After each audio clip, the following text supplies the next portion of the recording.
Radha Vinod Bihari Ji ki Jai.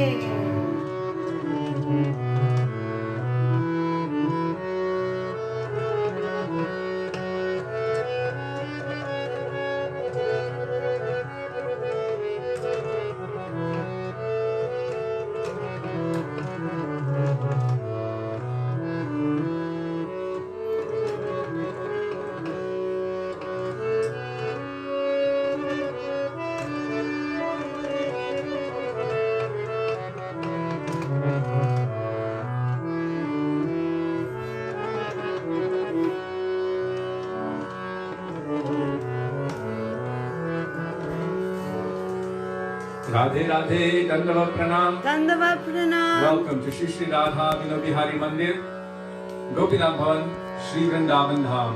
Jai Ho. Make sure it's not on the clock. I'm doing my best.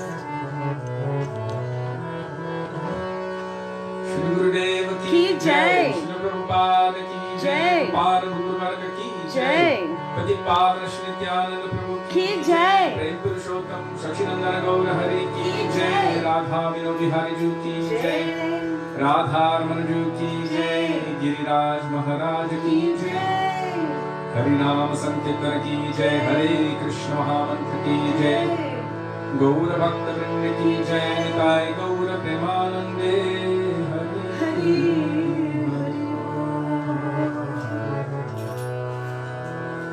So we're starting with Mangalacharan, Dandavat Pranam.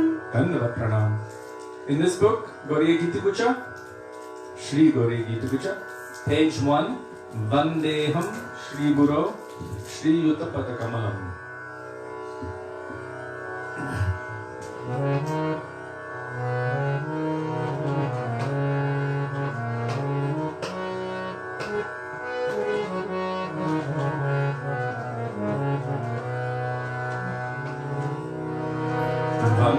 Vandeham Shri Guru, Shri Yuta Padakamalam, Shri Guru Vaisnavanscha, Shri Rupam Sagrajatam, Savagana Raghunatham Vikantam Sajivam, Sarvekam Savadhutam Parijana Sahitam Krishna Chaitanya Devam Shri Radha Krishna Padan Savagana Lalita Shri Vishakhanvitangscha Om Ajnanatirandhasya Jnananjanashalakaya Chakshurunmilitam Yena Tasmai Shri Gurave Namaha Namo Vishnupadaya Radhikaya Priyatmane Shri Srimad Bhaktivedanta Narayan Nityanamine Shri Krishna Lila Katane Sudaksham Gaurya Madhurya Gunashcha Yuktam Varam Varinyam Purusham Mahantam Narayanam Tvam Shirasam Namami Triganginam Bhakta Shiromanim Cha Shri Krishna Padam Jritaigadriti Chaitanya Leelamrita Sarasar Narayanam Tvam Satatam Prapadye Namo Vishnupadaya Krishna Pesthaya Bhutale Srimate Bhaktivedanta Swami Nityanamine Namaste Saraswati Deve Gauravani Prachadine Nirvishesha Shunyavadi Paschatya Deshatarine Namo Vishnupadaya Gaurapreshthaya Bhutale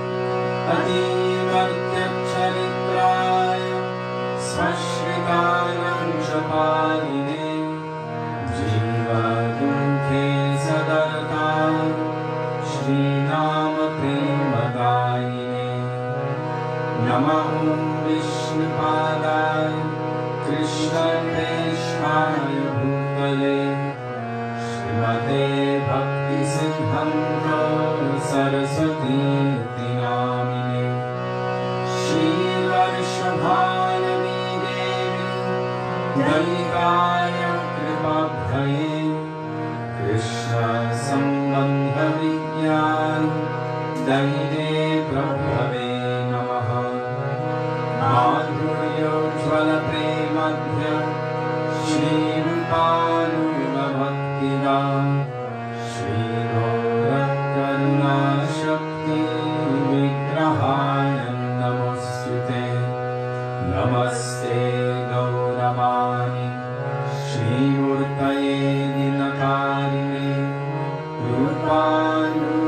रूपानुगविरुद्धापो सिद्धान्तध्वन्तहारिणे नमो गौरकिशोराय साक्षाद्वैराग्यमूर्तये विप्रलम्भारसम्बोधे पदं भुजायते नमः नमो भक्तिविनोदाय सच्चिदानन्दनामिने गौरशक्तिस्वरूपाय रूपानुगवरायते गौराविर्भावभूमेस्त्वं निर्ज्येष्ठाय सजनप्रिय वैष्णव सर्वभौमश्री जगन्नाथाय ते नमः वञ्चाकल्पतरुभ्यश्च कृपासिन्धुभ्य एव च पतितानं पावनेभ्यो वैष्णवेभ्यो नमो नमः नमो महावदन्याय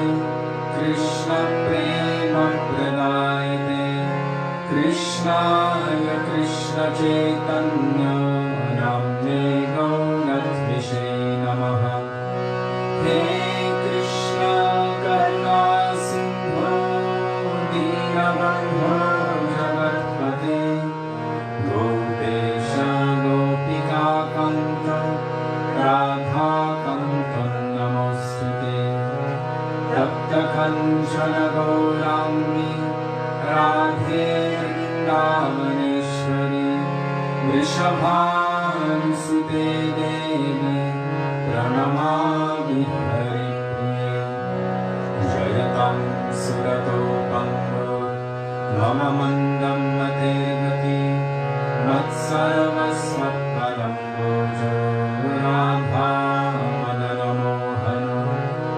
दिव्यक्रीडारण्यकल्पद्रुमद श्रीमद्रत्नागारसिंहासनस्थो श्री श्रीराधा श्रीलगोविन्ददेव प्रेष्ठानिभिः सेव्यमानं स्मरामि श्रीमङ्गलसरसारम्भीमं शिवततस्थितः कर्षन्वेणुस्वरगोपी गोपीनाथ श्रीस्तुनः वृन्दाय तुलसीदेव्यै प्रियाय केशवस्य च कृष्णभक्तिप्रदे देवी सत्यवत्यै नमो नमः पञ्चतत्त्वात्मकं कृष्णं भक्तरूपस्वरूपकं भक्तावतारं भक्ताख्यं नमामि भक्तशक्तिकं जय श्री कृष्ण चैतन्य प्रभु नित्यानन्द श्री अद्वैत गदाधर श्रीवासदि गौरभक्तवृन्द चेतोदर्पणमार्जनं भवमहादावाग्निर्वापनं श्रेयकैरवचन्द्रिकावितरणं विद्याविधुजीवनम् आनन्दं बुद्धिवर्धनं प्रतिपदं पूर्णामृतास्वादनं सर्वात्मस्वपनं परं विजयते श्रीकृष्णसङ्कीर्तनम् हरेर्नाम हरेर्नाम हरेर्नामेव केवलं खलु नस्त्येव गतिरन्यथा हरे Krishna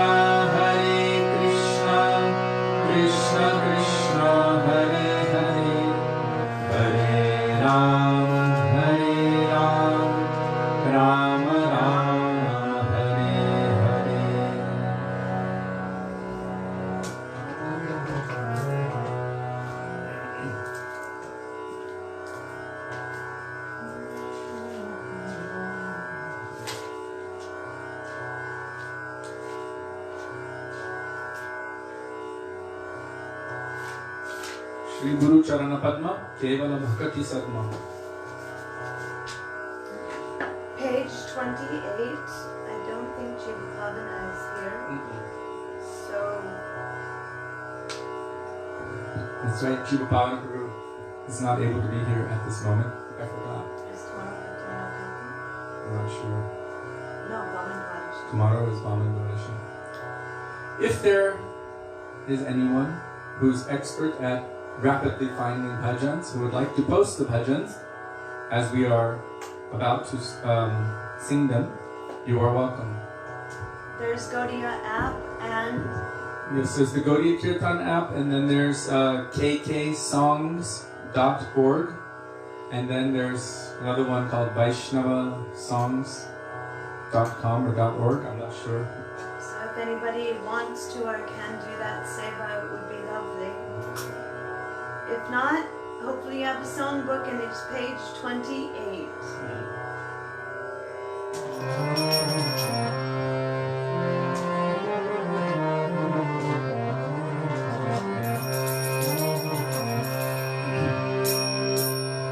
Shri Guru Charana Padma Kevala Bhakati Sadma. Shri Guru Charana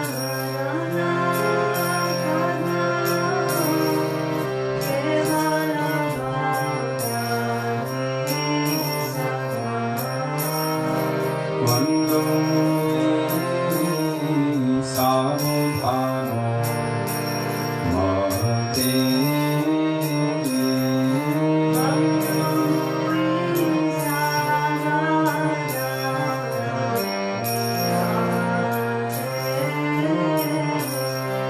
Vando Samudhano Mahate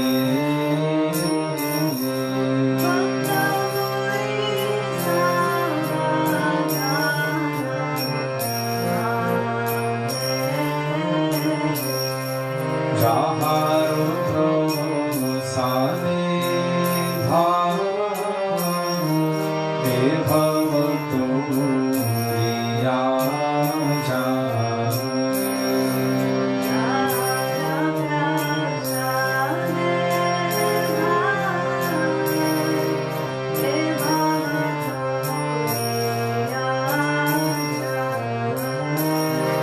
Krishna Prati Ho Jaha Hoite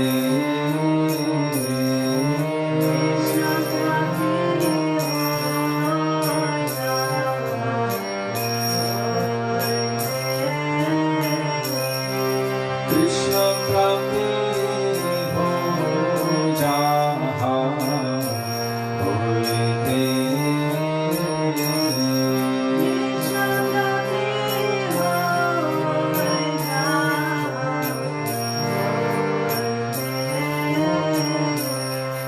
Guru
प्रसादे पूरे सर्वा आशा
Srila Gurudev ki jai, Srila Prabhupada ki jai, Rupal Guru Varga ki jai, Guru Parampara ki jai.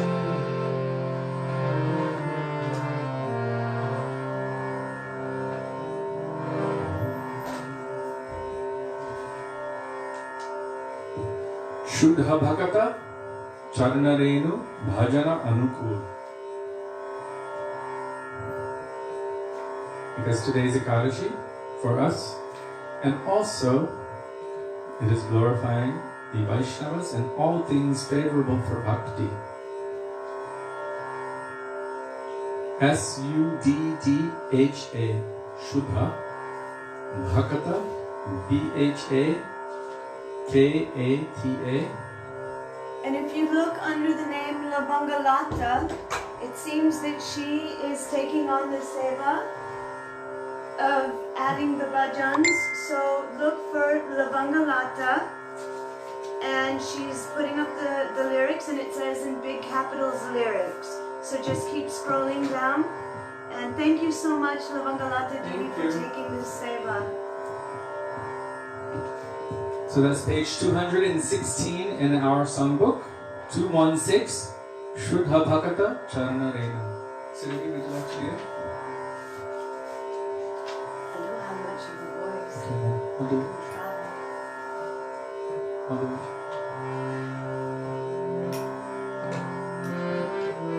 Can you just give just a little bit of time to, because she's new to this.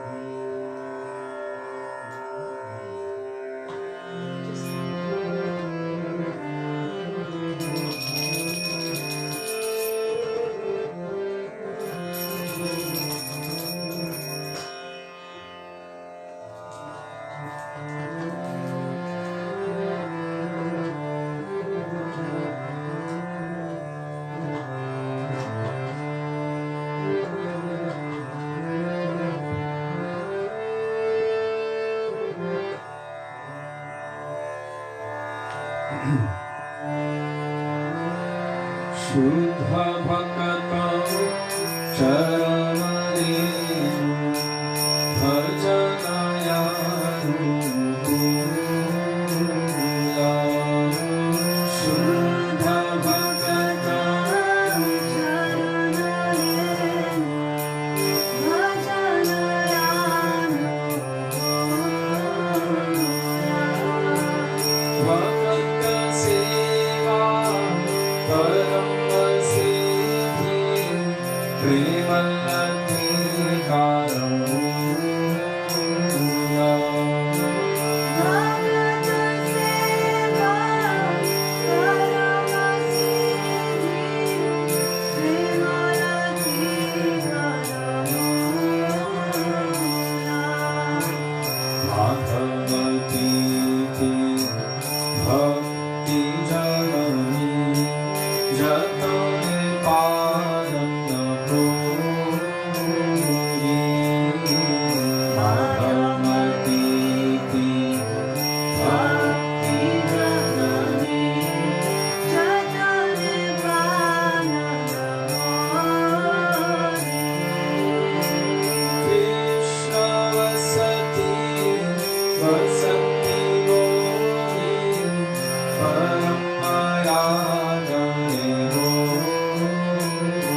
प्रसाद सेवा करिते होय सकल प्रपंच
Hariharaya Nama Krishna Yadavaya Namaha Shri Nam Kirtan Hari Haraya.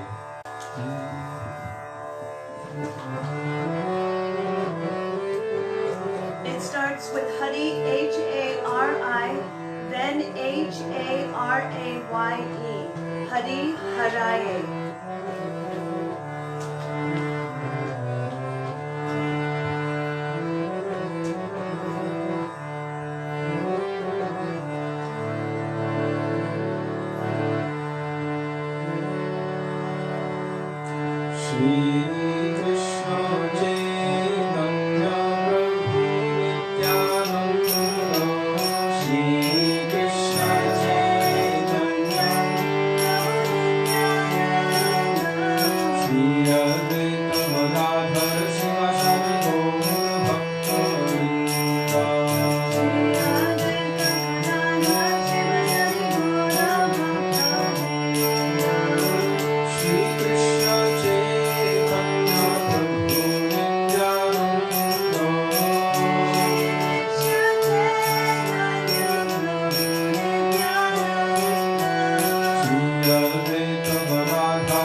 Dhanamur Nityananda Patimur Gaurachandra, page 91.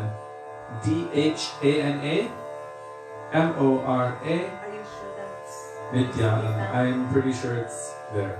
It's by Srila Narottam Das Thakur. page 91? Dhanamora Nityananda. And if you don't have a songbook, just look for the name Lavangalata and lyrics, and she's posting all of the beautiful lyrics to the bhajans and kirtans that we're singing, so we can all be together in this. Dandava Pranam Lavangalata Didi. Thank you. Thank you.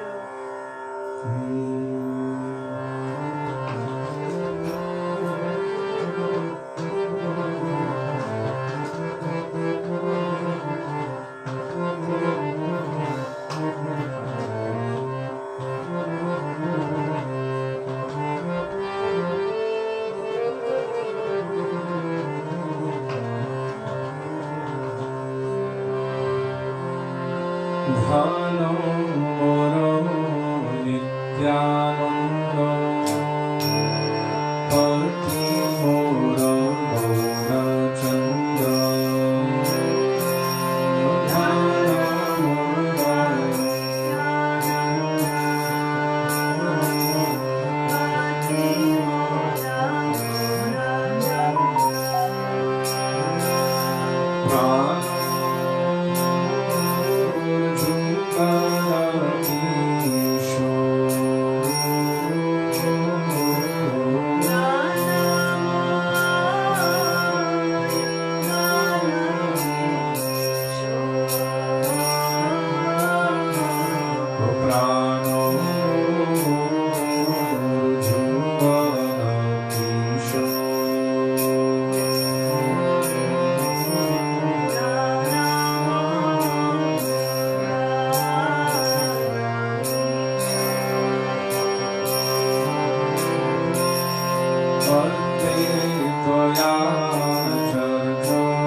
Sorry.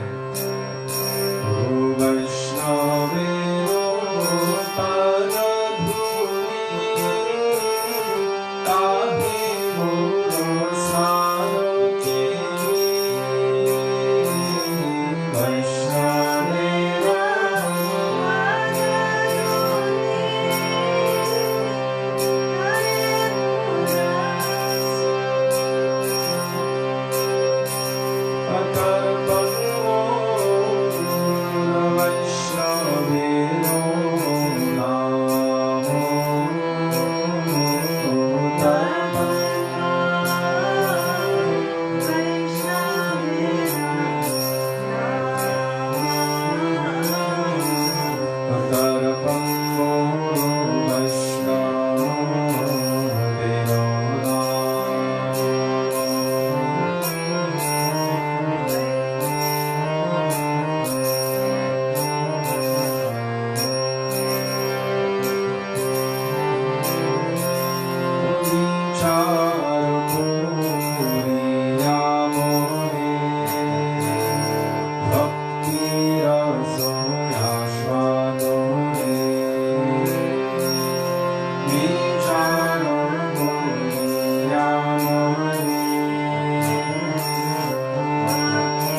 Vaishnavero Uchishta Radhe Moramanishta Vaishnavero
Adharam madhuram vadanam madhuram. Madhurashtakam. Don't worry, Labangalata, that's okay. Thank you. Thank you for doing Sorry it. about that. No, she was saying sorry. Before we go to that next bhajan, Adhuram Madhuram, I just wanted to read you the definition of the one that we just sang, Dhanamor Nityananda. But while you're looking for it, it's page 293. Okay.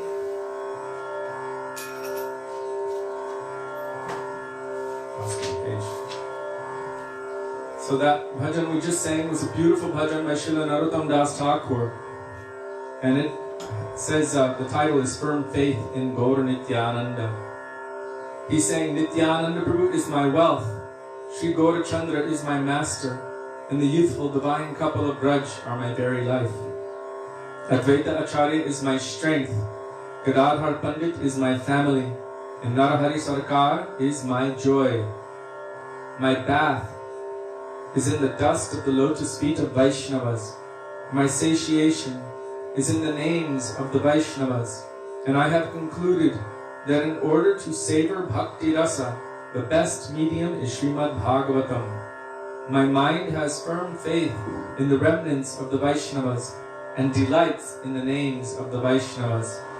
My mind is fully encircled by the boundary of Vrindavan. Thus speaks the lowly Narottam Das. So twice here we see, sorry about that, Vaishnavira Namete Ulas, and the one before that, Vaishnavira Nam. So he's putting a lot of emphasis on the names of the Vaishnavas. By saying their names, it brings about a connectedness. Just by chanting the names of Krishna also, because they're not ordinary personalities, they're transcendental. And then here he's saying, my mind is fully encircled by the boundary of Vrindavan. This reminds me of something our Srila Gurudev told, that you cannot control your crazy mind. Let it run wild, let it run free, but put it within the boundary of Vrindavan. So let it run from Keshigat to Vangshivat, Seva Kunj, Nidhuvan, everywhere in Vrindavan, and bathe in the sweet pastimes of Krishna. What page is that? Madhurashtakam Adharam Madhuram, page 293. And Damodari Didi, we're already past Vaishnavas and like Rupa and Sanatan. So if you're here tomorrow, we can sing Young Kali Rupa then. But we're already doing the Krishna bhajan now. So we're going in a sequence. So please excuse us. But tomorrow, if you're here, make sure you're here. We'll sing it. Okay. So Shri Madhurashtakam.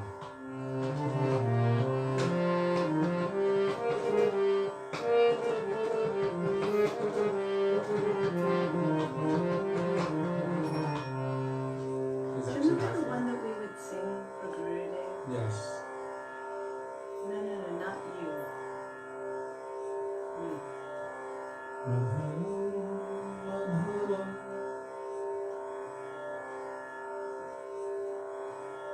Oh, is it Bhairavi? Hold on, music. Gurudev used to like it. Yeah. Yes. Gurudev liked it.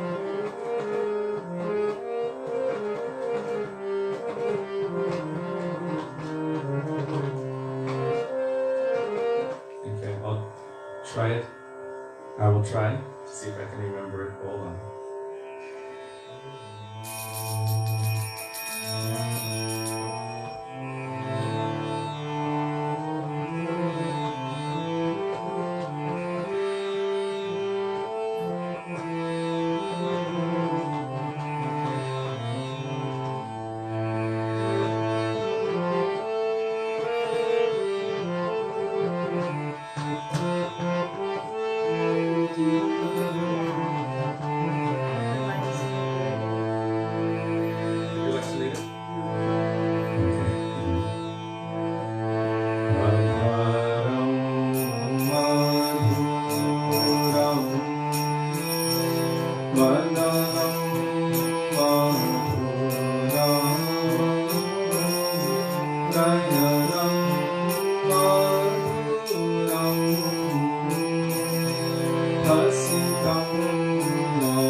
Bye.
Can you read the translation to that?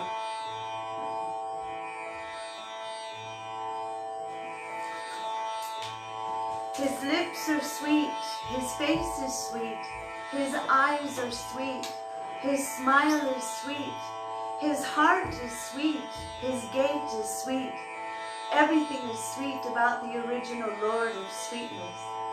His voice is sweet, his character is sweet, his attire is sweet, his speech is sweet, his movements are sweet, his wandering is sweet. Everything is sweet about the original Lord of sweetness. His flute is sweet, his foot dust is sweet, his hands are sweet, his feet are sweet, his dancing is sweet, his friendship is sweet. Everything is sweet about the original Lord of sweetness. His singing is sweet, his drinking is sweet, his eating is sweet, his sleeping is sweet, his beauty is sweet, his tilak is sweet.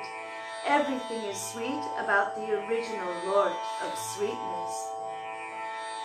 His deeds are sweet, his acts of deliverance are sweet, his stealing is sweet, his amorous play is sweet, his yawning is sweet, and even his chastisements are sweet.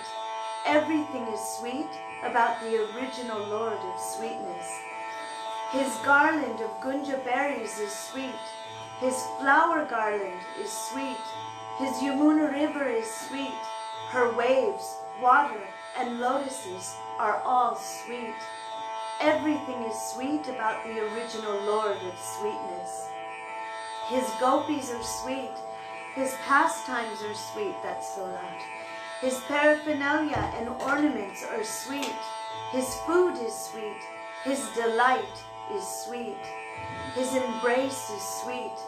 Everything is sweet about the original Lord of sweetness. His gopas are sweet, his cows are sweet, his staff is sweet, his act of creation is sweet, his defeat of demons is sweet, and his bestowal of fruits is sweet. Everything is sweet about the original Lord of sweetness. Love that translation. It's the sweetest translation in the world. Nothing is sweeter. And that actually goes into our subject, which we will discuss today, because it starts with Krishna gives prema even to his enemies. So even his killing of demons and acts of liberation are sweet. Sweet. So now we will sing one quick sweet bhajan to Srimati Radhika, Radhe Jaya Jaya Madhava Daite, and then Hare Krishna Mahamantra. Page 341. 1. And it starts with Radhe Jaya Jaya Madhava.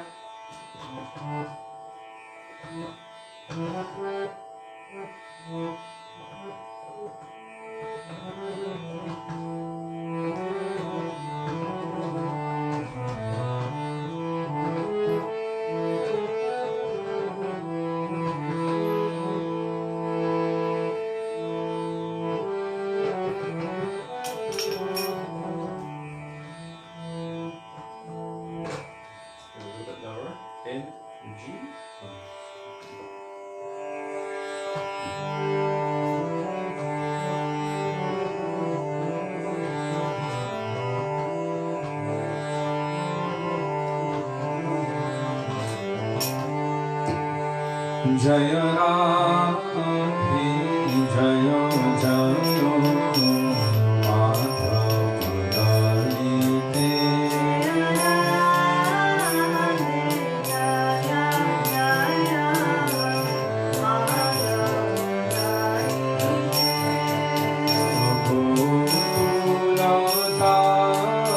Mahite. Gokula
ऋषभानंदनी Shrimati Radha Rani की जय।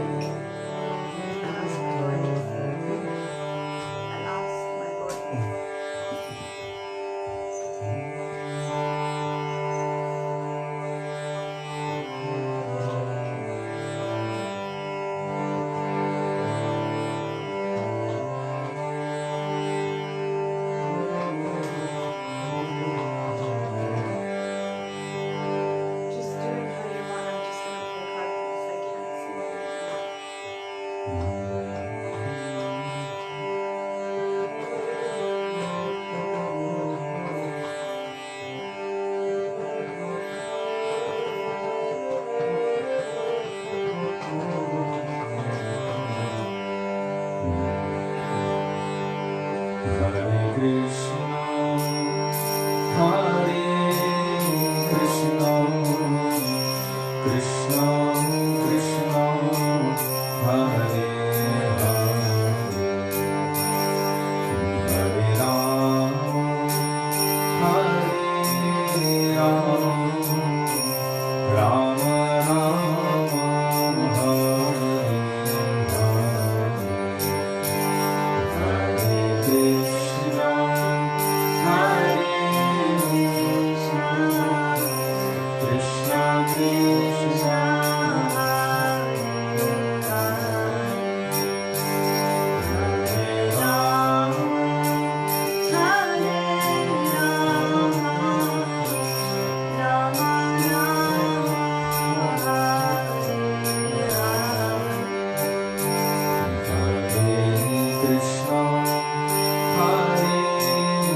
Gurave Gaurachandraya Radhikaya Tadale Krishnaya Krishna Bhaktaya Tadbhaktaya Namo Namaha Ajnanatimirandhasya Jnananjana Shalakaya Chakshurunmilitam Yena Tasmai Shri Gurave Namaha Namam Vishnupadaya Radhikaya Priyatmane Shri Srimad Bhaktivedanta Narayan Nityanamine Namam Vishnupadaya Krishna Presthaya Bhutale Srimate Bhaktivedanta Swami Nityanamine Vancha kalpatarubhyascha kripa sindhubhya evacha patitanang pavanebhyo vaishnavebhyo namo namaha Shri Krishna Chaitanya Prabhu Nityananda Shri Advaita Gadadhar Shivasari Gaura Bhakta Vrinda Hare Krishna Krishna Krishna Hare Hare Hare Rama Rama Rama Hare Hare Mukam karoti vachalam pangam langayate girim Yakrapatamaham Vande Shri Gurum Dinatarinam.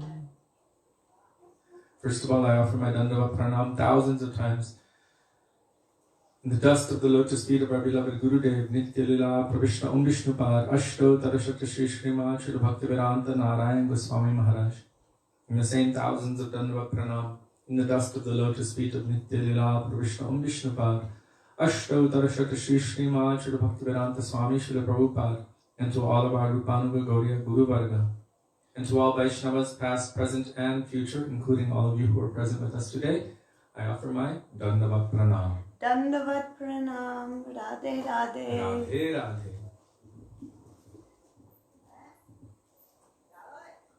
So as I told before, today we are observing Ekadashi here in Vrindavan Dham. Srila Bhaktivedanta Bharati Goswami Maharaj explained that on the day of any transcendental personality, that includes Vaishnavas, includes Bhagavan, Krishna himself, or his own manifestations, like the manifestation of his mercy known as Shri Ekadashi, if we fail to mention them, if we fail to remember them, then we will be guilty of aparad.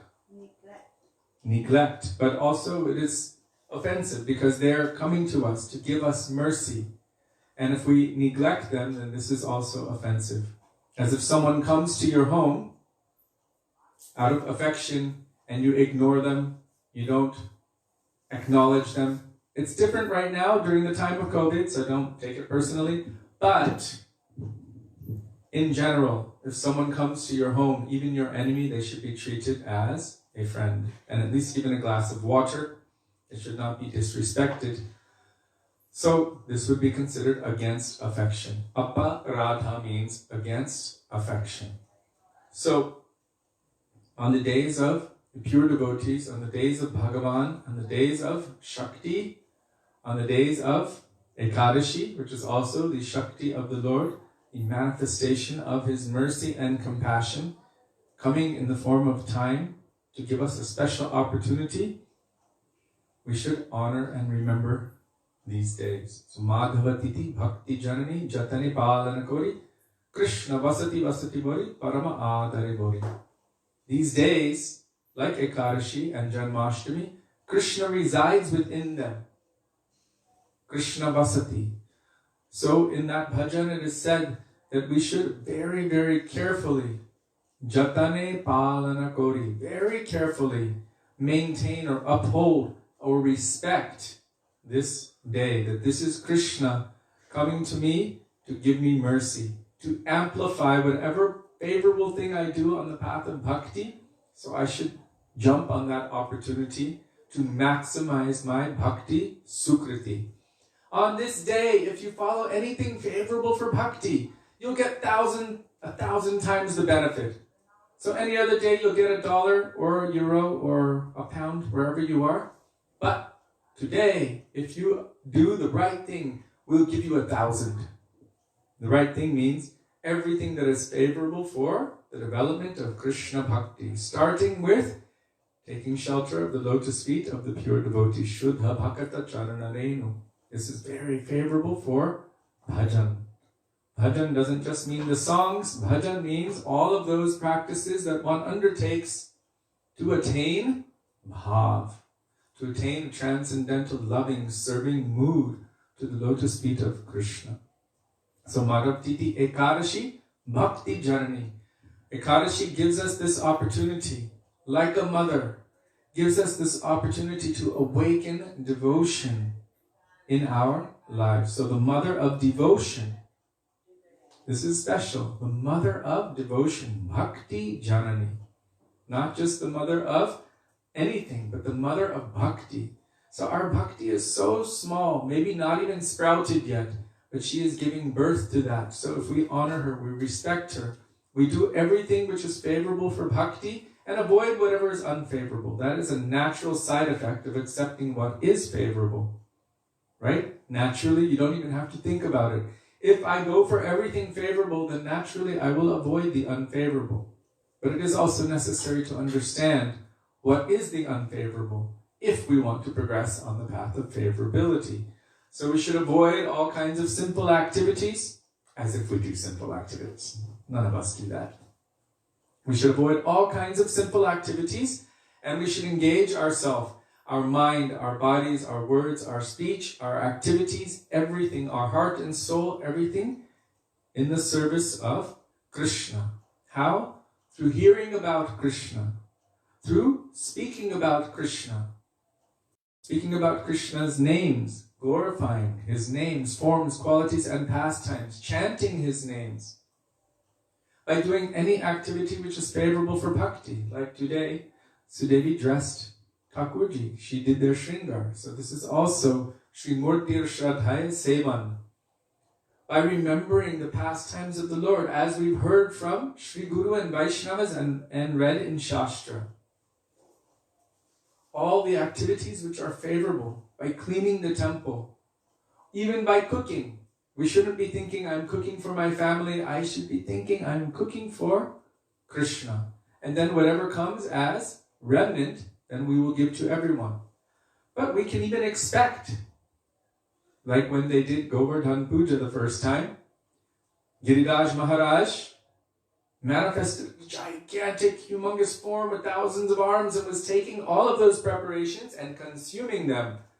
And there was nothing left. And he kept saying, bring more, anore or anyor, bring more. And they brought more and more and more until they exhausted all of their stock. And then Krishna petitioned on behalf of everyone, please be satisfied with what we have given you. We have nothing left. We have given you everything. Please be satisfied. Then Giriraj Maharaj said, Triptosmi, I am satisfied. And immediately he remanifested everything. He remanifested everything as Mahaprasad. So we can expect even that the Lord will take it and maybe not give it back. But if he gives it back as Mahaprasad, then very, very lucky. On Ekadashi day, Krishna does not have to follow like we follow. He doesn't have to avoid grains. He's transcendental. And whatever touches him is also transcendental. So we can give him grains. And that way we don't have to lust over it as we're giving it. We can cook something special just for Krishna. Instead of thinking, I'm going to enjoy this today, let me think Krishna will enjoy this today. And then I will glorify that Mahaprasad as Chaitanya Mahaprabhu did. He actually glorified the Mahaprasad for the entire night. Did Kirtana Mahaprasad, did parikrama of that Mahaprasad. And the next morning, when the time to break Ekadashi, Paran, took place, at that time he honored that Mahaprasad to teach us an example. So that we don't, he's not affected by it, but because he's coming in the role of Guru, teaching by his own example, then he's not encouraging us even to take Mahaprasad grains on Ekadashi, because we have the tendency of materializing or mundanizing everything, even Krishna, because we want everything for our own pleasure.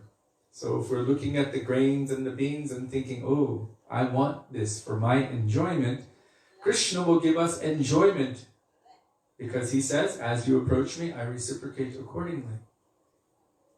So Krishna will reciprocate in that way. If we approach Mahaprasad, Mahaprasade Govinde Nama Brahmani Vaishnave Svalpa Punyavatam Rajan Vishvashvanai Vajayate Mahaprasade Govinde. You are non-different from Govinda. You are Krishna himself. Then for any Mahabhagavat Vaishnava who is looking at this Mahaprasad, they're seeing it as non-different from Krishna, then there's no ill effect for them. Only for us, because we want to enjoy it for our pleasure. Krishna is not meant to be enjoyed for our pleasure. We are meant to be enjoyed for Krishna's pleasure. This is Krishna consciousness. Taking this self-serving tendency, dovetailing it, and then offering it. Rishikena Rishikesha Sevanam Bhaktir Uchate. First of all, we have this tendency to satisfy our own senses, but instead, dovetailing that into serving the transcendental senses of Krishna. Then it becomes bhakti, otherwise not. So, honoring Mahaprasad can be bhakti if we're doing it for Krishna. Like our Gurudev, Srila Bhaktivedanta Narayan Goswami Maharaja, he said, I have not eaten anything. I serve Mahaprasadam. I have not chanted anything. I'm serving Harinam Prabhu. This reminds me of one Lila, which happened just down the Parikrama path, past that mandir with the lions in front, Jagannath temple. Out that way, there's a place called Panigao, and that is where Krishna told the gopis they wanted to cross Jamuna and give an offering to a Brahmin. So who is the best, most powerful Brahmin? Durvasa. So they were going that way, but Jamuna was so full. So they wanted to know, how can we cross Jamuna? And Krishna said, you should say a prayer in front of Jamuna. What prayer? You tell this mantra. Krishna is Nitya Brahmachari. And they're looking at Krishna. Nitya Brahmachari? You're always playing with all the gopis and you're an eternally Brahmachari? Krishna said, you say that mantra, Jamuna will open and you can cross. And they were like, okay. So they went there and they chanted, this Krishna is Nitya Brahmachari. And Jamuna opened and they were able to cross and give thousands and thousands of preparations in service to Durvasa Rishi. And then they were wondering, how do we cross back? And Durvasa Rishi told them, you should say to Jamuna, Durvasa never eats anything. And they were like, but you're eating all of these offerings. You tell Durvasa never eats anything. So they went back, Durvasa never eats anything, and they were able to cross back. Because both are true. Krishna is Nitya Brahmachari, and Durvasa never eats anything. Why? Durvasa was honoring, serving Mahaprasad. So it's not considered eating because he's not doing it for himself and his pleasure. He is serving Krishna in the form of Mahaprasad. In the same way, and actually now we're going back to Radha and Krishna Tattva, which we have spoken on Radhashtami. Krishna is Nitya Brahmachari. How is he eternally Brahmachari? Brahmachari means one who is fully absorbed in transcendence. This is the meaning of Brahmachari. Brahmachari. Like Krishna is also known as Vanachari. Jamuna Tira Vanachari. He's always residing in or absorbed in the Van, Vrindavan pastimes. Vanachari. But in this case, he's saying, I am eternally Brahmachari. Now, normally when we think of Brahmachari as someone who's wearing saffron, who never associates with or touches any lady, and is celibate and completely absorbing their minds in subjects of the absolute truth. This is Brahmachari. And Krishna is saying, I am Nitya Brahmachari. So how is it that he is Nitya Brahmachari? Because Srimati Radhika is his own potency taking a form in front of him. And then all of those gopis are also manifestations of his own potency taking forms in front of him. And so our Gurudev has explained, our Shastras have explained, all of our scriptures and Vaishnavas have explained that if you do this to your own hand, is there any harm? So Srimati Radhika is not different from him. They are one Atma in two forms, eternally, for the purpose of experiencing pranay, love and affection. And because she wants to increase that experience unlimitedly, she manifests herself unlimitedly into all of those gopis. Each one a manifestation or embodiment of a particular mood or bhav of love and affection she has for Krishna. So therefore, Krishna is Nitya Brahmachari because Nothing is separate. Nothing is independent from, nothing moves without his sanction. Everything is connected to him. Advai Gyan Tattva Brajendra Nandan, the supreme, non-dual, absolute truth, is none other than Nanda Maharaja's son, Krishna, in Vrindavan. That Krishna. So he is Nitya Brahmachari.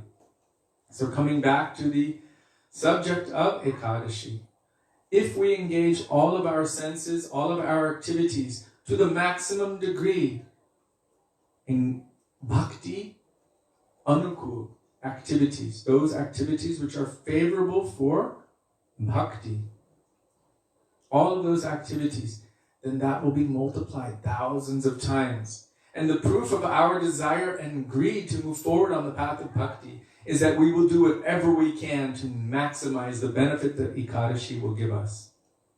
So Ekadashi is so merciful, coming to us every 2 weeks as a reminder, as an alarm clock. Srila Govinda Maharaj would say, our Gurudev would say, so many Vaishnavas would say, as an alarm clock to remind us and to also help us take stock. Since the last Ekadashi, what have I done to increase my devotion in my life? Since that time, how have I adjusted? Have I increased my chanting? Have I increased my hearing? Have I increased my Dham Seva, Vaishnav Seva, Guru Seva? Have I increased the quality? What have I done from that time until this time? It gives us an opportunity. Put down all of our material things to the maximum possibility. All of those things that we feel that are so important that we need to do on Ekadashi day, that is the day that our material things should rest and our Krishna-related things should awaken and increase. So on this day of Ekadashi, we have such an opportunity that Krishna's compassion and mercy, hearing the suffering of the jivas, burning in this hellish condition, his heart manifested this form of Ekadashi to give that kind of opportunity.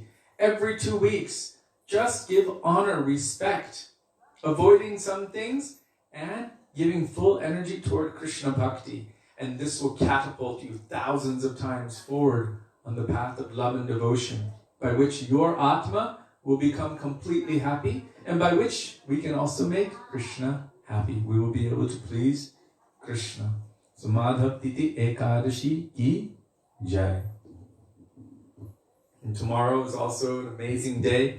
Tomorrow is Vaman Dvadashi, and also I believe Jiva Goswami's day. Is it Jiva Goswami or Haridas talk? Anyway, Jiva Goswami, and one day after the next, from today, 3-4 days in a row, all amazing Vaishnava holy days. There is something interesting about Ekadashi.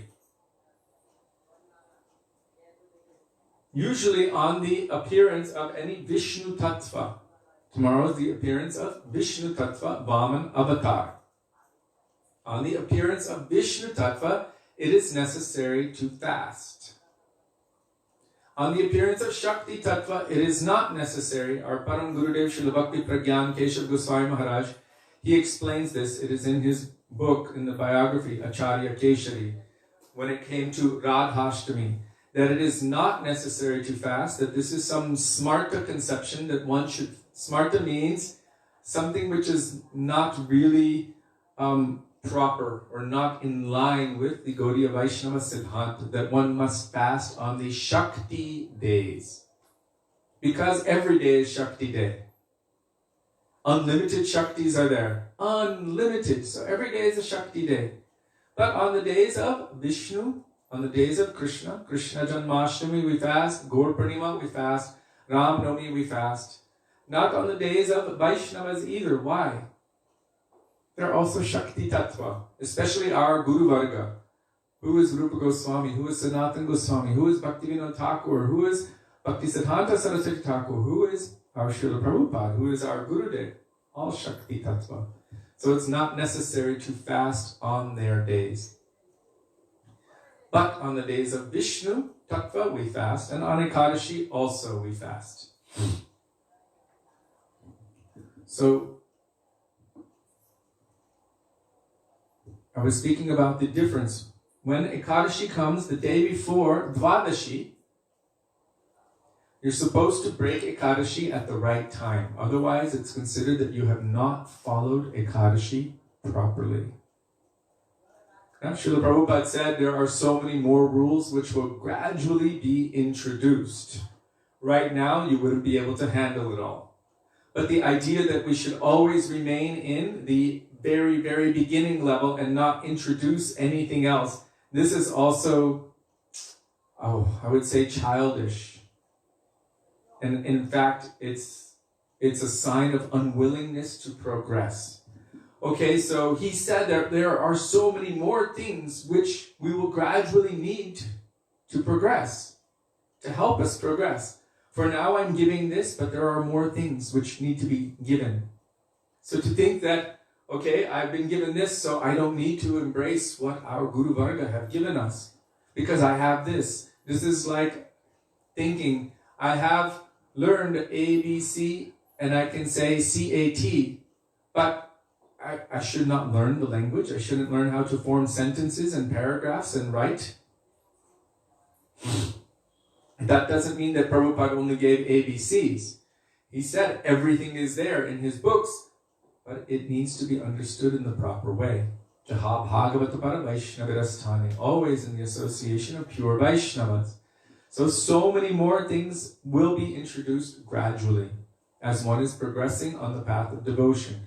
What we have received until now and what our capacity is to actually absorb it and move with it, this is also according to our own impressions and sukritis, sanskars and sukriti, spiritual merits. And it might be that we just don't have that capacity. For some people, one more rule is like a straw that breaks the camel's back and they just can't handle it. They're like, oh my God, it's too much. But if we want to progress, think about it like this. When you fall in love with someone, maybe they're in a different country, you'll learn their language, you'll start learning their customs, their cultures, start taking their foodstuffs. So many different adjustments will be made. Why? Out of love. That you want to also learn everything you can about the person that you love. And you want to learn those things which they like. And you want to serve them in that way. In the process of falling in love with Krishna. In the beginning, it's interesting because we're looking at, why am I not falling in love with Krishna like I'm falling in love with any material person of this world? Because love of Krishna is different than love in this world. Love in this world is give and take. What can I get from you? It's not pure, because if that person does something which upsets you, then you can reject them in a moment. So it's not considered pure love, because pure love is, no matter what, even if you do something which makes me upset, my love for you will always increase. And pure love can only really be applied to Krishna. Atmendriya pritivancha tare balikam, Krishnendriya priti ichat hare premanam. The desire to satisfy the senses of myself or any other material person of this world, this is known as lust. And for satisfying the transcendental senses of Krishna, this is known as prem, or divine love and affection. So, I have to come back to my point. My point was, Ekadashi is there. And there's a time to break Ekadashi. That's known as Paran. I didn't even know about it until I met my Gurudev. And according to all scriptures, according to all Vaishnava acharyas, according to Ekadashi itself, there's a time when Ekadashi begins. That's when Krishna enters through the form of Ekadashi. And there's a time when Ekadashi exits. That's known as Paran. So think of it like this. You've invited your best friend to come to your house. Your friend comes and knocks on the door. Boom, boom, boom. You open the door. Your friend enters. At that time, you welcome your friend with affection, with care, and you serve your friend. Water, juice, food, whatever. And while your friend is there, you entertain your friend. You give your friend so much attention. You have beautiful conversation, maybe gifts or anything. Some exchanges there. So you're giving honor, respect, time, energy to your friend who you haven't seen in so long. In this case, 2 weeks, but think about it like a year or two. And then your friend also has another appointment, must go somewhere else, and has a time. So then you honor that time. You don't force them to stay. Okay, you need to do this thing, so let me honor you. So now you're going to leave. Then what's the proper thing to do when your friend is leaving?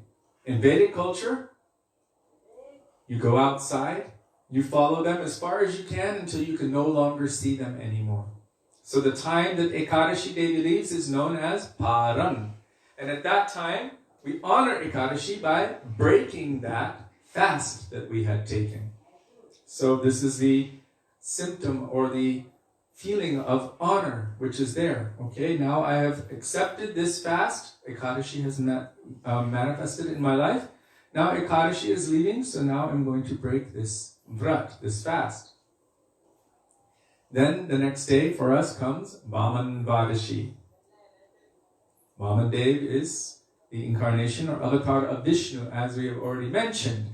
So then what happens? Well, if you have taken food on Ekadashi, some prasadam, then you will have to break with grain on Vaman Dwadashi. Technically, you're supposed to fast from grains on the days of Vishnu, on the days of Krishna. I was quite surprised that when I first came to India, because when I was growing up in Los Angeles, on Gaur Purnima Day, there would be some fasting, and then everyone would break with grains. And on Nityananda Prabhu's day, there would be some fasting, and everyone would break with grains. And Ram Nomi, same. Only on Janmashtami would fast till midnight, and then I think they would have something. They always had pakora stands and lemonade. But anyhow, so when I came to India, everyone in Prabhupada's temples were fasting on Krishna's days, Vishnu Tattva days, from grains. And then I went to Gaur Purnima in Mayapur. And I was thinking, oh man, this is going to be the best feast ever. Thousands of devotees are here. We're all assembling, and I wanted to enjoy the best Gaur Purnima feast ever. And we waited for a long time, and then they came around with bale fruit juice. And then we were waiting for a longer time. Then they came around with some little bits of fruit, some fruit salad, some boiled peanuts, and some buckwheat, like really clumpy buckwheat. And that was it. No potatoes? No, not yet. I never got any potatoes that time. And I was like, what's going on? And they say, we observe Ekadashi on Gaur Purnima. So in India, Prabhupada's standards were more strict than they were in the West, interestingly enough. So, Vaman Dwadashi takes second place to Ekadashi. How important is Ekadashi? That Ekadashi takes a prominent role over the day of Vishnu. That you would fast and even break with grain on Vaman Dwadashi, apologizing for one's weakness. What weakness? Generally, one should fast nirjala, without water on Ekadashi. Our Gurudev did it every year for 50 or more years. Only when he was much in his elderly age, at that time the doctors told him you have to take something. But definitely until 96 to mid-2000s, he was fasting completely without water on Ekadashi day. And then on Dwadashi day, the next day, you can break with Charanamrit. That's what Maharaja Ambarish did. He broke with Charanamrit on Dwadashi. He was observing Ekadashi Vrat, and then he broke with Charanamrit, which is a nectar, Charanamrita. Sometimes it's done with, made with yogurt and milk and honey and sugar and water and rose and everything. That's what we're accustomed to. But it could be simply the water which is bathed the feet of the Lord, or bathed shalagram. And just one drop of that he took. And for that, Durvasa became so angry at him. How dare you eat before your guests? So Durvasa wanted to actually show the glories of Maharaja Ambarish, but that's a different story. So I'm coming back to this point. So if you follow properly, you will observe Ekadashi Nirjala. Then on Dwadashi, you can break with Charanamrit, and then on that day you will fast from grains. And then the next day you can break with grain. But if you've taken prashadam on Ekadashi, even potatoes or peanuts or buckwheat or anything, then on Dwadashi, even Vaman Dwadashi, in the morning when the breaking time is there, you might have to take a little bit of grain Mahaprasad. So it is showing the superiority of Ekadashi, or the prominence, the preeminence of Ekadashi, even over the days of Vishnu Tattva, which come once a year, but Ekadashi comes every 2 weeks. So our Srila Gurudev explained this point, how prominent is Ekadashi. And he was quite particular that we should follow Ekadashi properly, and when to break and everything. And whatever he was doing, he was showing by his own example. This is Acharya, one who teaches by their own example. So wherever he was in the world, we would just follow what he would do. So he was very particular. What time does Ekadashi start? When is Paran, like this? And then he would observe accordingly. That was one thing that we noticed very particularly about him in the last days of his presence, physical presence in this world, because we were engaged in his kitchen seva for those last few months. The last month in Puri, I was engaged more in cleaning his clothes and his room and everything else. But before that, the 2 months before that, we were in his kitchen. Anyway, we were close and we were always witnessing. And he had one consistent question. He always wanted a clock in front of him and a picture of his Gurudev. And he kept asking, when is Ekadashi? When is Ekadashi? When is Ekadashi? So this really imprinted on us how careful he was about observing Ekadashi and about not disrespecting Ekadashi by breaking Ekadashi at the right... Sorry, let me rephrase that. He was so careful about not disrespecting Ekadashi by ensuring that we should break at the proper time, which is known as Paran. So now I've spoken on that for some time. Sumit Sharma, Hare Krishna Prabhuji, do we need to fast on Vaman Dwadashi also? Technically, if one has not fasted from food on Ekadashi day, they've taken something, fruit and potatoes and things like that, milk products, then on Vaman Dwadashi, you'll have to break the Paran time with some grain. Generally, if I break with grain, it will be 1 piece of Mahaprasad, but I like to continue also without grains for the rest of the day. I'm not certain about that. I cannot tell you that because I don't know. And I like to be able to say, I don't know. For that, we will have to ask those who have been intimately associated with our Gurudev over the years, like Pujapad Madha Maharaj, Pujapad Ban Maharaj. They will know these things. And they will be able to give a more detailed explanation on that particular aspect. If you've taken grain, generally I would assume that you could continue taking grain, but anyhow, I like to... I think that you take a grain, right? And then you fast. That's what I've done. I've broken with the grain and then continued fasting until the time of their manifestation. Like Ram Navami, that's at noon. And then we would take Ekadashi Prasadam fast. Ekadashi Prasadam. We break our fast with Ekadashi Prasadam. So only breaking with 1 grain and then the rest honoring like that. It's actually a sign of a kind of weakness. Our Gurudev would almost mock us. Oh, you're so weak. Even children and elderly persons are following Nirjal Ekadashi every time, but you cannot do it. You're so weak like this. So he would encourage us to follow Ekadashi without water. If we do with water, but no food, then we can break with Ekadashi Prasadam the next day, like without grains on Vaman Dwadashi, and then continue when the time of breaking the fast for Vaman Dwadashi comes, then you just have Ekadashi Prasadam as well. And then the next day you break with grain. So many little customs are there. Question, so is there fasting till noon on Radhashtami or no? No. Param Gurudev Srila Bhakti Pragyan Keshav Goswami Maharaj, in the biography Acharya Kishori, there's a whole section on that specifically, where he says this is not recommended or shown to be in Hari Bhakti Vilas.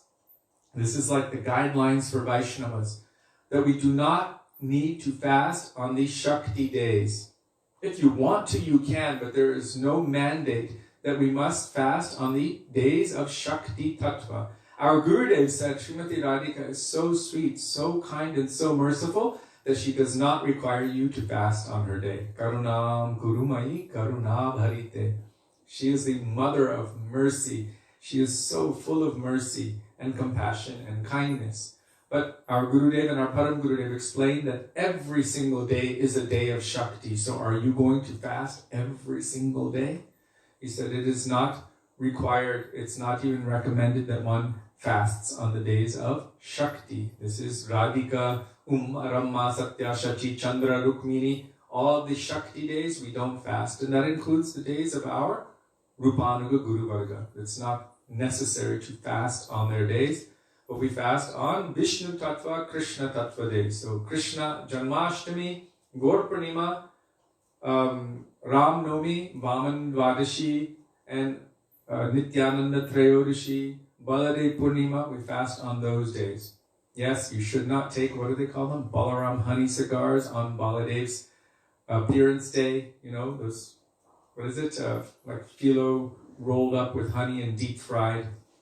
That's grains.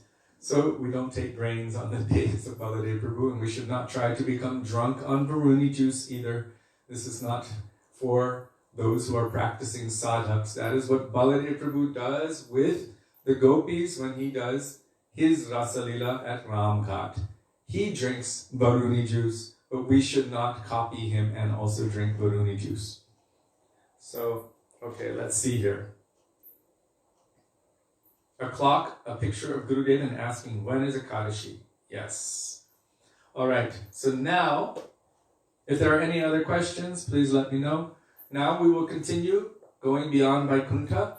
We sang that beautiful bhajan, Adharam Madhuram Vadanam Madhuram. There it said everything is sweet about Krishna. Even his ways of giving liberation and his chastising of the demons, his killing of demons is also sweet, as we heard the other day. That Krishna didn't just kill Putana, but because she approached him in the guise of a mother, he gave her an eternal position as a nursemaid in Goloka Vrindavan. How wonderful, how sweet is Krishna. Even when he kills demons, still he gives them benefit. Kamsa attained liberation by absorption on Krishna in fear. So any way one approaches Krishna, if one is absorbed in Krishna, still there's positive benefit, because Krishna is the goal, Krishna is the source. He looked like he was completely a sense enjoyer. But Mukunda sang that because he saw how Gadadhar Pandit was kind of quizzically looking at him. You said he's a pure devotee, but it looks like he's a sense enjoyer. When he heard that verse stating how merciful is Krishna, Krishna, when Gadadhar Pandit saw this, he was thinking, wow, I've never seen this kind of transformation before. I think I may have had some negative thought toward a great personality. I should submit to this person and take shelter of him. So Gadadhar Pandit was feeling like this, and he revealed his heart to Chaitanya Mahaprabhu. Chaitanya Mahaprabhu said to Gadadhar Pandit, yes, of course, you should do this. You should take shelter of this personality. And also, it is correct. It is right. Why? Gadadhar Pandit in Krishna Lila is none other than Vrishabhananandini Srimati Radharani. And Pundarik Vidyanidhi in Krishna Lila is none other than her father, Vrishabhanu Maharaj. So Chaitanya Mahaprabhu confirmed with Gadadhar Pandit. Now this is something interesting. When one has this kind of feeling in the heart, it should be confirmed with those senior personalities. The first Guru was Chaitanya Mahaprabhu. And then, this is like Bhartma Pradarshika Guru. Yes, this is a good thing to do. So also when Shiksha Gurus are going to manifest in our lives, then we should also consult. We should take advice of any senior Vaishnava. What do you think? Please give me your... Because we also are conditioned souls. We might have the tendency to make mistakes. Maybe our senses are imperfect. Maybe we will come under illusion. We may cheat others or be cheated ourselves. So if we're under the guidance, under the shelter of senior Vaishnavas, those whom we can trust, who are in line with Guru, Sadhu and Shastra, and not only flowing maybe half and half with the mood of Guru, Sadhu and Shastra and sentimentality, because then you don't know what's real and what's not. They should be strict, strong, always. Shastra chakshusha, seeing through the eyes of Shastra. Then they can give proper guidance. I remember when Srila Bhakti Kamal Govinda Maharaj, he revealed so many things to us. From the outside it seemed like this person was like that, this was like that. And he said, oh, this one, you be careful. Oh, they're just pretending to be this way, but I know, I see everything and I've heard everything. So he gave us so many instructions and warnings also. So it's important to have guidance of those who are seers of the truth, and then they can help to guide us appropriately. So now, without further ado,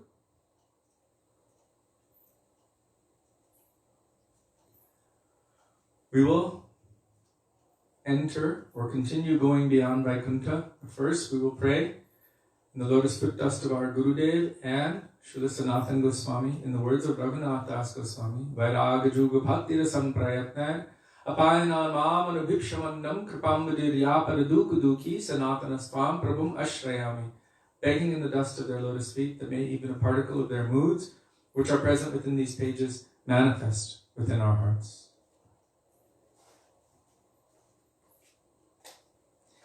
Now we're beginning chapter 9. Krishna gives prem even to his enemies.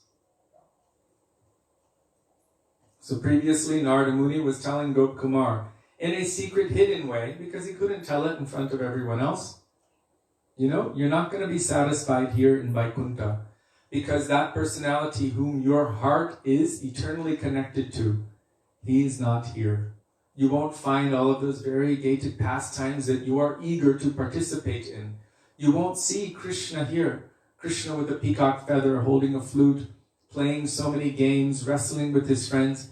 Here you will only see Narayan. But we cannot tell this publicly or even out loud, because everyone here is completely satisfied in their eternal relationship with their Ishtadev, their own worshipful Lord. If we say this out loud, then they'll mock you. They will just brush you aside, they'll laugh at you, but this is not where you will find your satisfaction. You must move forward. You cannot find your satisfaction here. So even if we go to Vaikuntha, the place of Srimad Narayan, Lakshmi Narayan, the place of the most amazing Aishwarya, opulence that you can find, where everyone is walking around with forms similar to the Lord, and everything is just so beautiful and sweet and serene and perfect. If the nature of your Atma, if the seed nature of your Atma is not of Vaikuntha, you will not find yourself to be fully satisfied there.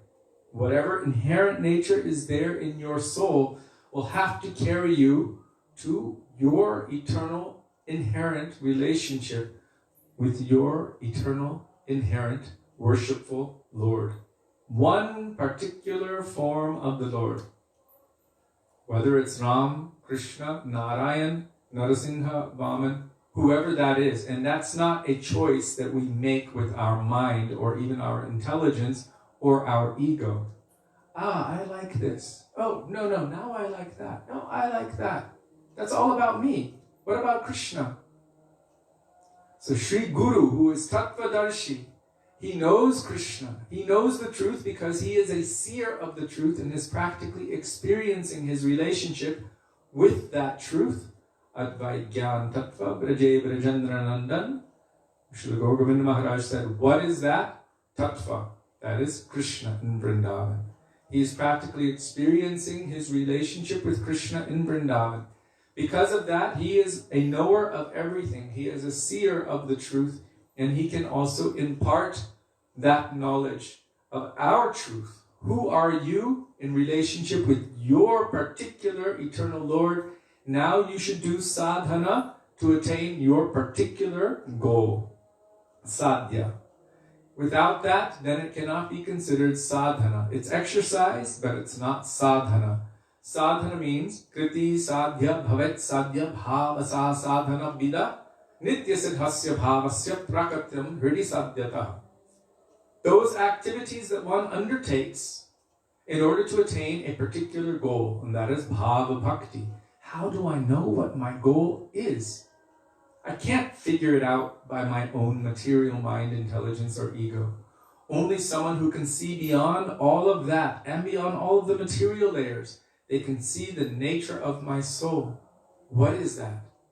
Then they will guide us in the direction of our ultimate goal. So here you see Narada is seeing the nature of Gopakumar, and he's telling him, you're not going to be satisfied here. You must go on. Because Gopakumar's nature could not even be changed by the direct association of Srimad Narayan and all of the eternal transcendental associates of Narayan in Vaikuntha. His internal heart, his soul, its nature could not be changed even by them, and could not be changed by Sri Ram and Hanuman and all of Ram's associates, and could not be changed by Dwarkadish and all of his queens and all of the associates of Krishna in Dwarka. It could not be changed. And it could not be changed even by association with gopis. It does not change. Gurudev said, it cannot be changed by any outside source. Never and never. When Gurudev says that, I take him for his word. So, now, Krishna gives prema even to his enemies. Gopakumar was somewhat dissatisfied with Vaikuntha. That Vaikuntha which is so desirable, where very, very beautiful bhakti is going on, and which is so difficult to attain. He was dissatisfied with that. When Gopakumar arrived there, Narayan engaged him in the service of fanning him with a chamara. So Gopakumar was given the service of fanning Srimad Narayan with a chamara. That's amazing. Sometimes he even displayed the form of Gopal and the leela of taking the cows out to graze and other pastimes also. But still Gopakumar was not happy there. So that's interesting. Sometimes Narayan displayed the form of Gopal and the leela of taking the cows out to graze and other pastimes also, but still Gopakumar was not happy there. Why? Because sometimes. Sometimes is not enough. I knew of one man, Gurudev is speaking, I knew of one man who from childhood was hankering to go to Vrindavan from his residence in the state of Brihad. He was thinking, when will I be able to go to Vrindavan? There I will bathe in Yamuna. I will roll in the kunjas. Sometimes I will go to Radha Kund and sometimes to Shyama Kund. After a very long time, the opportunity finally arrived. And leaving everything behind, he went to Vrindavan and stayed for some time. At first, with great emotion, he roamed in the four directions, smearing dust on himself and everything. Then, after some time, something astonishing happened. Gradually, his fever decreased. It is like a fever, isn't it? I will go to Vrindavan. I will go to Govardhan. I will go to Radhakund. At first, his fever had increased, and so he left everything and came to Vrindavan. He visited all of the places of Krishna's pastimes, and daily he visited numerous temples and went on parikrama. Sometimes he would even do parikrama 2 or 3 times in the same day. He did whatever he was physically capable of doing. But then after some time, the low tide of his fever came, and he didn't perform any parikrama or visit any temples. So he was, in the beginning, so inspired. He had so much desire, and he even was manifesting that desire physically by engaging in all of those activities he had so desperately dreamed about. But after some time, it became weak. After some time, Gurudev said his fever was in low tide, and he didn't perform any parikrama or visit any temples. Some come to Vrindavan, and without understanding anything, they say, this is the fruit of 1 or 2 births sadhan in Vrindavan. But others come and see that Vrindavan is full of rasa, and upon residing here for a short time, they become overwhelmed with bhav. But for those who are newcomers and don't have such internal development, what will they see in the dust and stone of Vrindavan? Everything they come across will only disturb their minds, and this will be their darshan of Vrindavan. I remember once there was a devotee who traveled for a very long distance, I heard maybe from Siberia, by hitchhiking. Getting in one car, a bus, next vehicle, motorbikes, whatever, walking for a long way. And he came to Vrindavan because he heard and read from Shastra that one should not come to Vrindavan with a return ticket. Srila Kishori Babaji Maharaj said that. Oh, you're coming with a return ticket? Who comes to Vrindavan with a return ticket? Bandhu sange jalita varanga pariha. If you come here, you will lose attraction and attachment for anything else. So why do you have plans to go back? So he was thinking, I will come to Vrindavan one way. So he came and he went to the mutt. He was staying there in Gurudev's temple. After Kartik, Gurudev told him and everyone else, okay, you should all go back now. And he said, but I came on a one-way ticket. I hitchhiked all the way here. And Gurudev told him, you're not qualified for this yet. You will just create a disturbance. You're not qualified for this. So there's something interesting. One can actually make the physical endeavor, but they may not really have the qualification. This is because maybe they're lacking the necessary impressions and the necessary spiritual merits. And then instead of being a nectar collector, they will be like a mosquito. No? Bumblebees hover, mosquitoes hover. Bumblebees make a sound, bzz. Mosquitoes make a sound. Bzz. Mosquitoes come around you and they create a disturbance, they suck your blood, create itches, maybe give you malaria or any other disease. Bumblebees are flying from flower to flower to flower, collecting nectar, and they produce honey from that nectar. So many come to Vrindavan.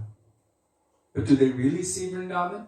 Srila Bhaktivedanta Bharati Maharaj said, whether you have eyes or no eyes, we are all blind.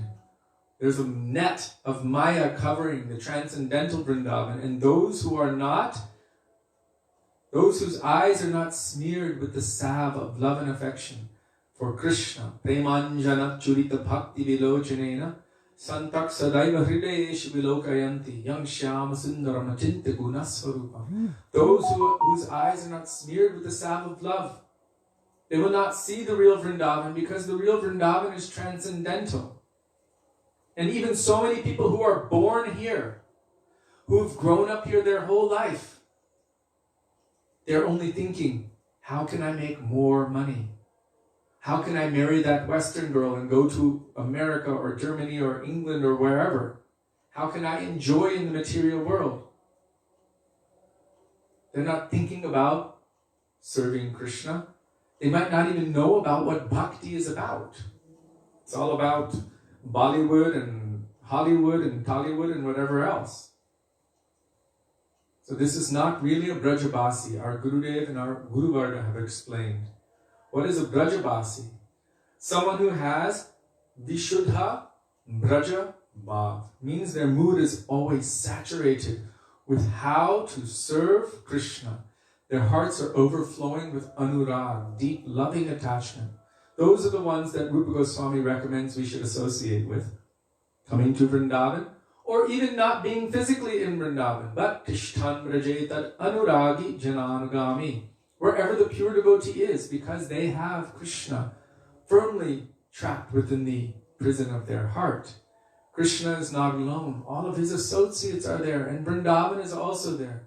So at the feet of the pure devotee, hearing their Harikatha and being under their guidance, we might receive some touch of Vrindavan.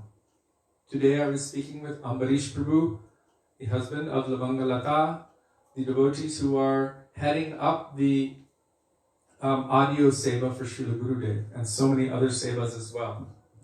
And he was mentioning how one sannyasi said to Srila Govinda Maharaj, "Oh, if I can only finally retire to Vrindavan." And Srila Govinda Maharaj said something to him like, "Oh, your bubble has not burst yet? You still haven't understood? Vrindavan is when you are fully absorbed in the service of your Gurudev, wherever that is. This is how Vrindavan will manifest. And this is proven in the words of Shastra. Yasya deve parabhaktir yata deve tata guru tasyaite katita hyarta prakashante mahatmana." Only unto those souls who have the same faith in Sri Gurudev that they have in Krishna, the same respect, the same honor. Yasya deve parabhaktir yata deve tata guru. Will all transcendental knowledge, prakashante mahatma, be revealed in their heart. What is transcendental knowledge? That's Vrindavan, my relationship with Krishna, love and affection, through service to Guru and Vaisnava. But just physically residing in Vrindavan, in external Vrindavan, as Gurudev said here, everything they come across will only disturb their minds, and this will be their darshan of Vrindavan. I'll tell you a story. When I was young, very young, I came to Vrindavan to be deposited into Vrindavan Gurukul. My parents were dropping me off, and then they were going to fly back to America. So it was our first day in Vrindavan, and I had only ever heard of Vrindavan through the medium of Srila Prabhupada's books, so from Krishna book. So my vision of Vrindavan was from Shastra. And so we arrived at night. I didn't see anything. And the next morning, when we woke up, we had prasadam. We went to the temple. Everything was nice and beautiful and sweet. Everyone was saying, Radhe, Radhe, Hare Krishna. And I was like, wow. It was like the first time I could breathe. I didn't have to feel weird about being a little Hare Krishna kid with a bald head. I could just be me for the first time. And that was beautiful. And then they were doing a Harinam Sankirtan through Loy Bazaar. That time it was very simple. A lot of little, it's just simple places. It's not like now it's becoming big malls. And so we were doing Harinam Sankirtan. And then I had to go to the toilet. So I was asking everyone, each shopwala, where's the toilet? And they would point down. Do you have a toilet? No, that way. Do you have a toilet? And somehow from Loy Bazaar, if you know where we are, it's a long distance, I was pointed all the way to Madan Mohan temple. And I was desperately searching for a toilet. And finally, someone said, over there, next to Jamuna. And I'm like, where? They're like, that's Jamuna over there. I'm like, where? They're like, there, that's Jamuna. I said, that's not Jamuna. I know what Jamuna looks like. Yamuna is beautiful crystal clear waters with gemstones on her banks and trees over ripe with fruits, and they're so heavy with fruits that they're falling over. And they just showed me something, and I thought, well, that looks like La Mayuna Creek in Los Angeles. I thought it was the sewage, honestly. And they're like, that's Yamuna. And so my eyes were telling me that's the sewage, and they're telling me that's Yamuna. And I'm like, but where do you go to the toilet? And they just pointed out to the big empty sand field which led up to the Jamuna, which at that time was quite thin. And they said, everywhere is a toilet. And I was just like, wow. I had no idea. But that was my vision. My original vision was based on Prabhupada's books, Krishna book. And then I came and they're like, that's Jamuna. And I was like, no, that can't be Jamuna. So my eyes were telling me one thing and Shastra's telling another. So they say when you come to Vrindavan, you should not come by yourself. And you should not see with your material eyes because you will be cheated. But you should always come under the guidance of Vaishnavas and see through the medium of your ears as they are telling Harikatha, telling about the pastimes of Krishna. Then you might be able to see something of Vrindavan. Otherwise you will see, oh my God. For many years there was open sewage everywhere. Now they're covering it up. They're putting pipes in there, barely any more pigs. But for many years there was open sewage and pigs and everything. And you're like, oh my God, you know. And then instead of seeing Vrindavan, we would just be disturbed by so many things.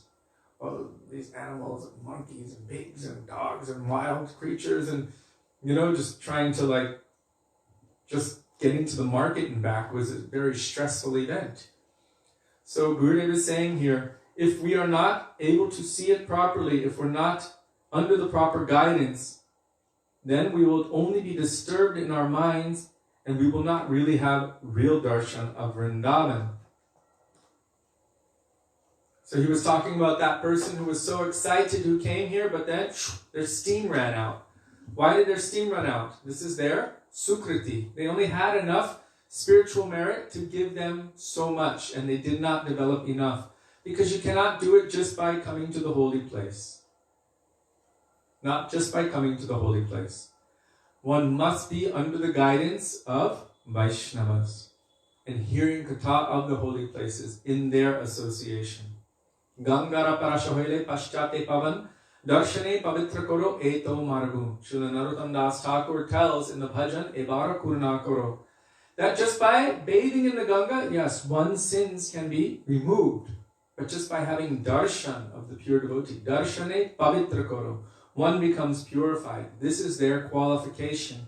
And in fact, in Srimad Bhagavatam, in the section of Vidura, it's said, Tirti kurbanti tirtani, that the pure devotee in themselves, they are the holy places. They are the holy place. That's why when Gurudev went to America, one of his main statements for his reason traveling around the world was, one, to follow the order of our Srila Prabhupada to help his disciples, and two, to go to all of the holy places where Srila Prabhupada had placed his lotus feet and to put his head in the dust of that place because it is tirtha. And he would engage himself and his followers in placing their heads in the dust of that place and glorifying Srila Prabhupada in every location. This is where he stepped? Yes. Everyone should offer their pranam in this place and do kirtan. This is tirtha. Tirti kurbanti tirthani.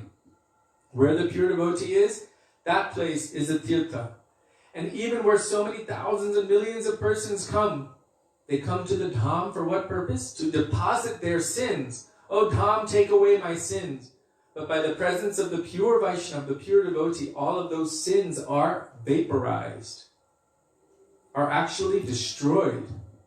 So people come and deposit their sins in the dham, and then the pure devotees, why do they come to the dham? Srila Gurudev said, because Krishna performed his pastimes in the dham.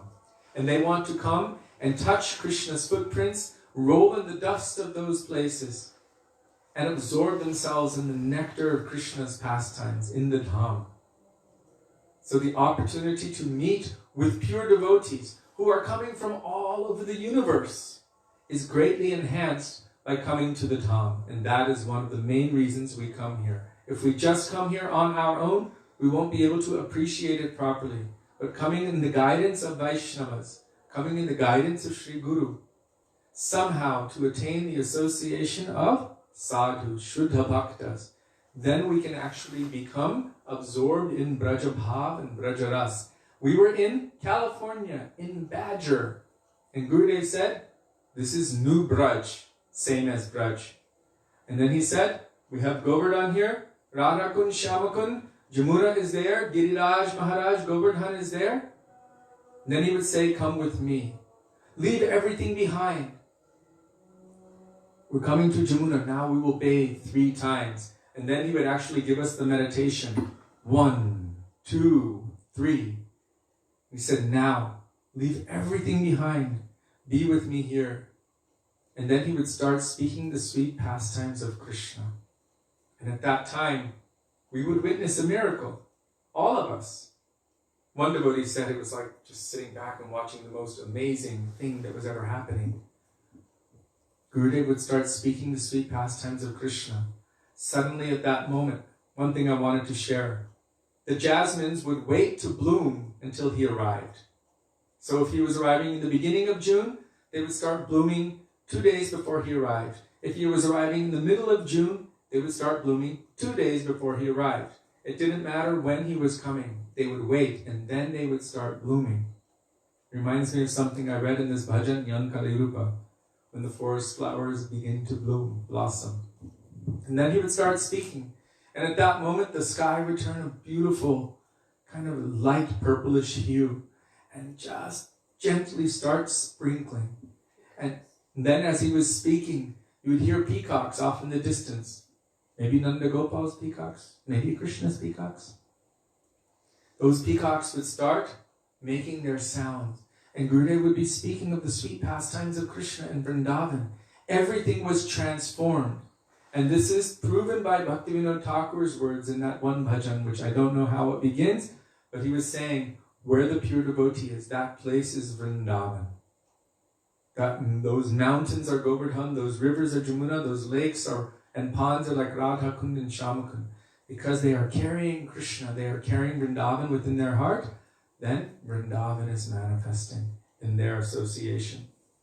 So, from this point, it's essential that when we come to the holy Dham, that somehow we attain or maintain association of Vaishnavas.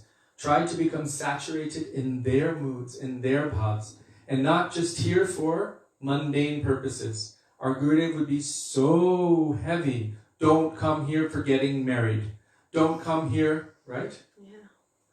Don't come here for all of these material purposes, for making money and for doing that. If you're coming to Vrindavan, you should come here to do bhajan.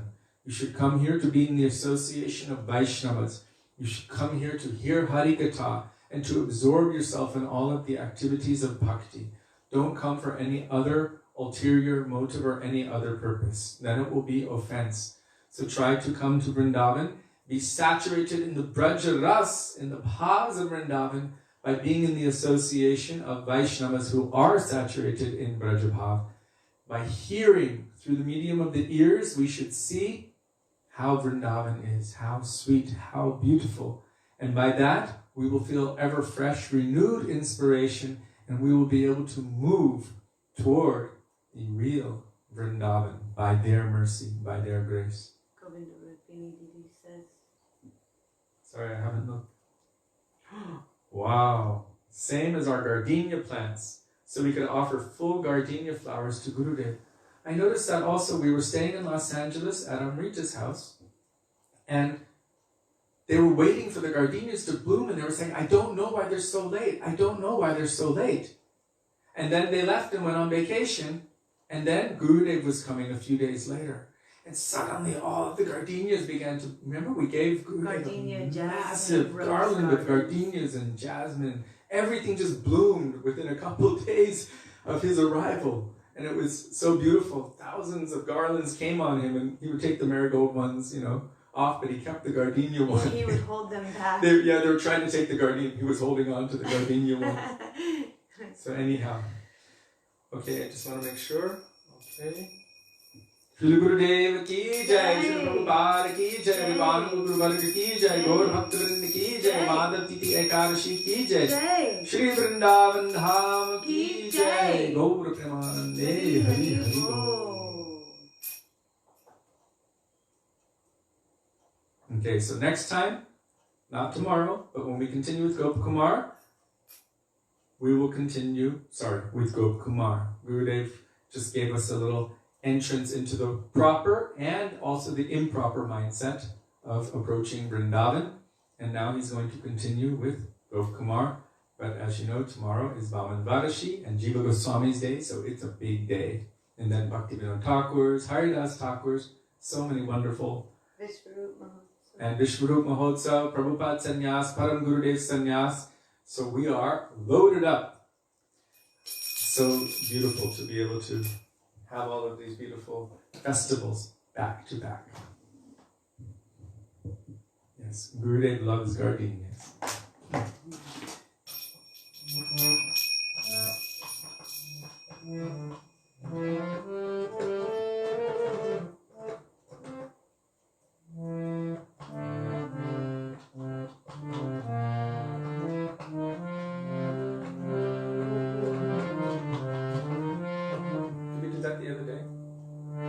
Hare Krishna,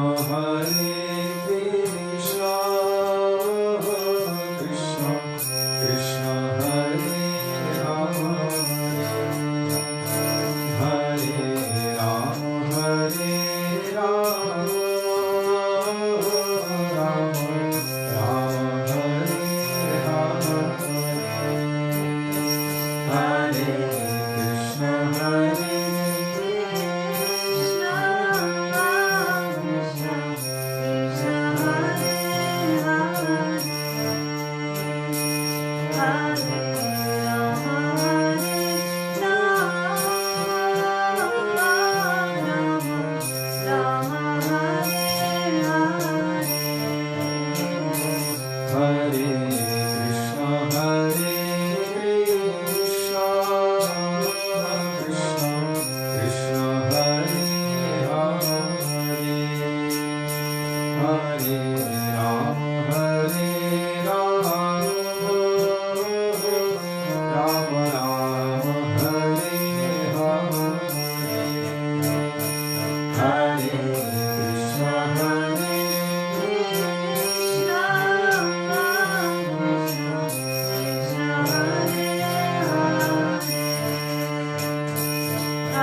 Hare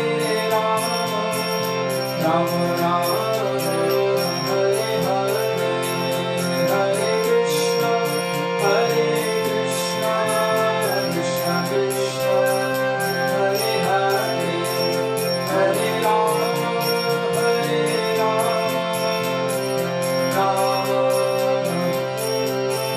Gaura Hari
Thank you all very much for being with us today and for giving us the opportunity to remember the beautiful teachings of our Gurudev and Guru Varga and to really reflect and ponder over these teachings, and also for engaging us in our Guru Seva.